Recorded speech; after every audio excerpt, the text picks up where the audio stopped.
할렐루야. 우리 다 함께 성경 암송하심으로 새벽 기도회를 시작하겠습니다. 이스라엘아 들으라.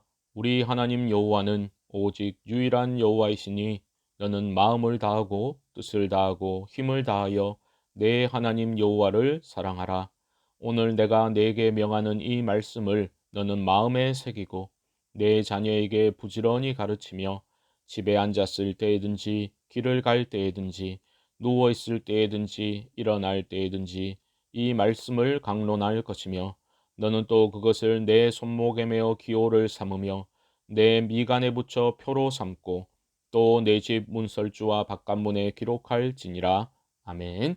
하나님 말씀은 베드로 후서 3장 8절로 18절의 말씀입니다.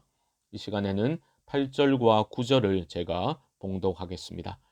사랑하는 자들아, 주께는 하루가 천년 같고 천년이 하루 같다는 이 한 가지를 잊지 말라.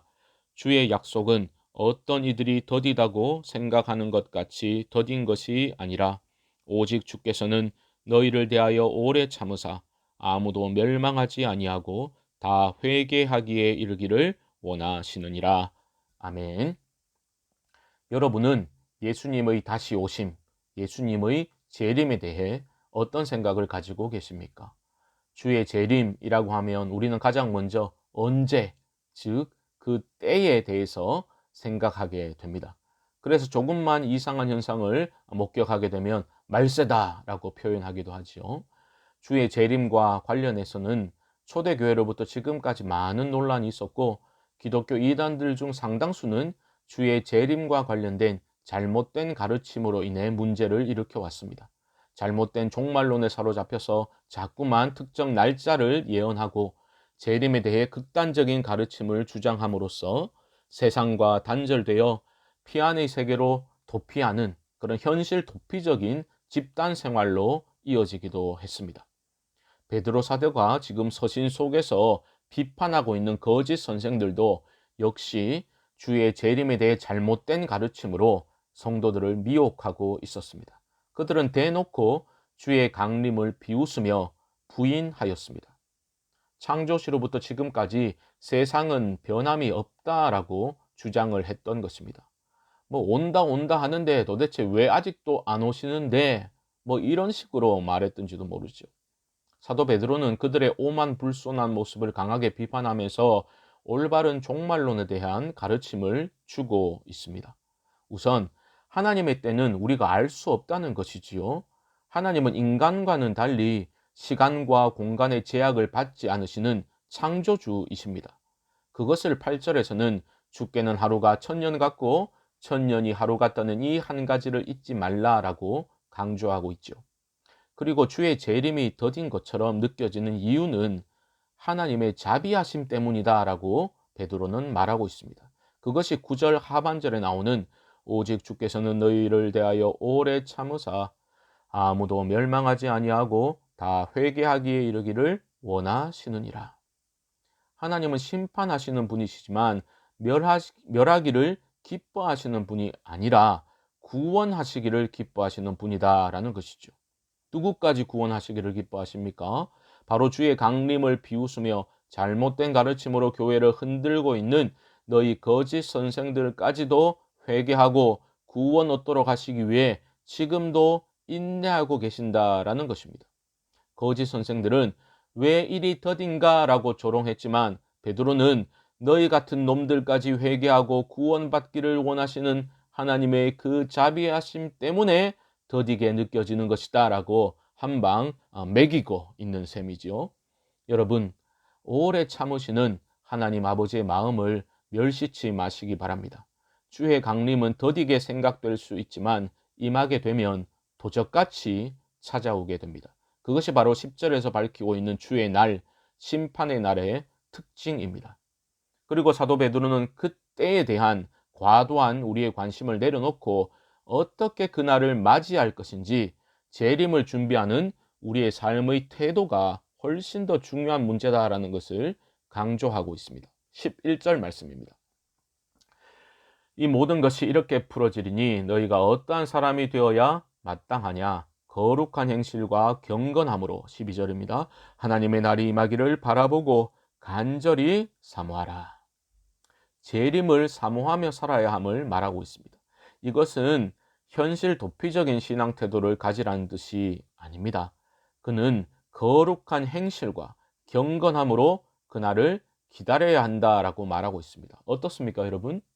여러분은 주님이 다시 오실 날을 사모하고 계십니까? 그저 내가 살아있는 동안에는 그런 일이 일어나지 않겠지, 그렇게 막연히 생각하면서 살아가고 계시지는 않습니까? 주의 날을 사모하지 못하고 땅의 일들만 생각하며 살아간다면 성도는 그 신자의 정체성을 망각하게 되는 것이죠. 성도는 이 땅에 발붙이고 살고 있지만 이 땅에 속한 존재가 아닙니다.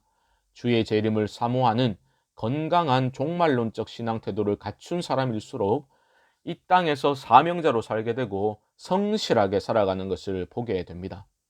거룩한 행실과 경건한 삶을 회복하실 수 있기를 주님의 이름으로 축복합니다. 거짓 선생들의 잘못된 종말론은 결국은 도덕적 방종과 직결되어서 허탄한 삶의 모습으로 나타나게 되었습니다. 16절 하반절에 기록된 그 성경을 억지로 풀다가 스스로 멸망에 이르렀다라는 말씀은 그 사도 바울의 율법으로부터의 그 해방과 자유라는 그 복음을 도덕적으로 방종한 삶에 대한 면죄부로 취급하여서 스스로 타락의 길을 걷고 있는 거짓 선생들을 향한 비판이지요. 복음은 율법에 얽매이지 않는 자유의 삶을 말하지만 그것은 성령 안에서 누리는 자유입니다. 방종이 아니라는 것입니다. 성령은 우리를 율법이 제시하는 것보다 더 높은 윤리적 삶으로 우리를 이끌어 갑니다. 그러므로 자유라는 미명하에 방종의 삶을 정당화하려는 어리석은 일체의 시도를 다 내려놓으시고 참 자유를 누리면서도 가장 윤리적인 삶을 살아내는 복된 성도님들 되시기를 주님의 이름으로 축복합니다. 마지막으로 사도 베드로는 성도들의 영적 진보를 권면함으로써 서신을 마치고 있습니다. 18절을 보십시오. 오직 우리 주 곧 구주 예수 그리스도의 은혜와 그를 아는 지식에서 자라가라. 영광이 이제와 영원한 날까지 그에게 있을지어다. 아멘.